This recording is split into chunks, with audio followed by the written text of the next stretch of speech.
పట్టుకున్నా, ఎక్కడ గంజాయి పట్టుకున్నా తాడేపల్లి ప్యాలెస్ మాత్రం కదులుతూ ఉంటుంది. ఎందుకంటే ప్రతి దాంట్లో కూడా జగన్మోహన్ రెడ్డి గారి హస్తం ఖచ్చితంగా ఉంటుంది. అలాగే విజయసాయి రెడ్డి గారి హస్తం. ఎందుకంటే మొన్న 16వ తేదీ విశాఖలో ఎయిర్పోర్ట్లో పట్టుకుంటే సిబిఐ అధికారులు వెళ్ళి పట్టుకున్నా కూడా దాన్ని ఇన్వెస్టిగేషన్ చేసేదానికి లోకల్ పోలీసులు ఎవరు కూడా సహకరించకుండా పోతే వాళ్ళు 20వ తారీఖు వాళ్ళు ఎఫ్ఐఆర్ రాయడం జరిగింది. వాళ్ళ ఎఫ్ఐఆర్లో కూడా క్లియర్గా కూడా మాకు లోకల్ పోలీస్ ఎవరు సపోర్ట్ చేయలేదు అని చెప్పి కూడా వాళ్ళ ఎఫ్ఐఆర్ కాపీలో కూడా మెన్షన్ చేయడం జరిగింది. ఈరోజు నిజంగా కూడా యువతంతా కూడా నిర్వీర్యం అయిపోతున్నారు. ఈ డ్రగ్స్లో ఎన్ని రకాలు ఉన్నాయో, కొకైన్, హెరాయిన్, అలాగే పేర్లు చాలా ఉన్నాయి.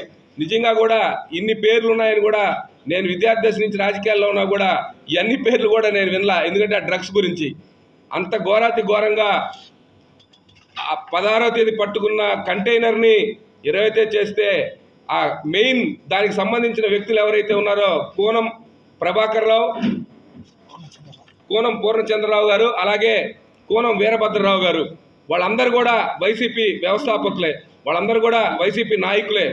ఎందుకంటే గతంలో దిగిన ఫొటోస్ కూడా మీకు ఇందాక చూపించాను నేను. గతంలో విజయసాయి రెడ్డితో ఈ కూనం పూర్ణచంద్రరావు గారు ఫొటోస్ దిగి, ఎందుకంటే ఇతను ప్రకాశం జిల్లాకు చెందిన సంతనూతలపాడు ఏదో ఊర్లో ఆ స్వగ్రామంలో ఉండే ఇతను ఇంకో వీరభద్రరావు, దాడి వీరభద్రరావు అనే అతనైతే కూనం వీరభద్రరావు గారు, ఈయన కూడా ప్రకాశం జిల్లాకు సంబంధించిన వ్యక్తి.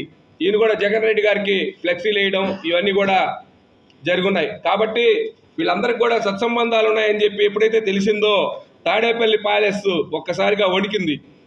ఎందుకంటే ప్రతి దాంట్లో కూడా ఎక్కడ డ్రగ్స్ దొరికినా, ఎక్కడ గంజాయి దొరికినా కూడా ఖచ్చితంగా కూడా మన ఆంధ్రప్రదేశ్ సంబంధించి జగన్మోహన్ రెడ్డి మనుషులు మాత్రమే బయటకు వస్తున్నారు. కాబట్టి వీటన్నిటిని ప్రోత్సహిస్తున్నారు. రేపు రాబోయే గవర్నమెంట్లో ఖచ్చితంగా తెలుగుదేశం గవర్నమెంట్ ఫామ్ అవుతుంది. ఖచ్చితంగా కూడా ఈ డ్రగ్స్ కానీ లేదా ఈ నాసిరకం మద్యం కానీ లేకుండా కూడా చంద్రబాబు నాయుడు గారు ఖచ్చితంగా చేస్తానని చెప్పి మాట ఇవ్వడం జరుగుతుంది. ఖచ్చితంగా కూడా ఎవరు ఎంత పెద్ద వ్యాపారస్తులైనా సరే ఈ డ్రగ్స్ కానీ, అలాగే గంజాయిని కానీ, అలాగే ఈ చీప్ లిక్కర్ని కానీ కూడా దాన్ని తయారు చేయకుండా బాబు గారు తగిన చర్యలు తీసుకుంటారని చెప్పి మేమందరం కూడా ఆశిస్తున్నాం. ఖచ్చితంగా కూడా చేసి తీరుతారు. ఎందుకంటే ఇప్పటి వరకు కూడా ఈరోజు చీప్ లిక్కర్లు తాగి ఎంతోమంది డ్రగ్స్ వాడి వాళ్ళ కిడ్నీలు ఫెయిల్ అయ్యి, లివర్లు ఫెయిల్ అయ్యి సుమారుగా 35 లక్షల మంది, మన రాష్ట్రంలో 35 లక్షల మంది హాస్పిటల్ పాలయ్యారు. అలాగే దగ్గర 35,000 మంది చనిపోవడం జరిగింది. ఎంతోమంది ఈరోజు మన ఏరియాలో స్లమ్స్లో చూస్తే ఈ చీప్ లిక్కర్ తాగి లేదా గంజాయి తాగి లేదంటే ఆ సొల్యూషన్స్ పీల్చి ఎంతోమంది చనిపోయారు. నిజంగా కూడా ఇవన్నీ కూడా మన దౌర్భాగ్యం.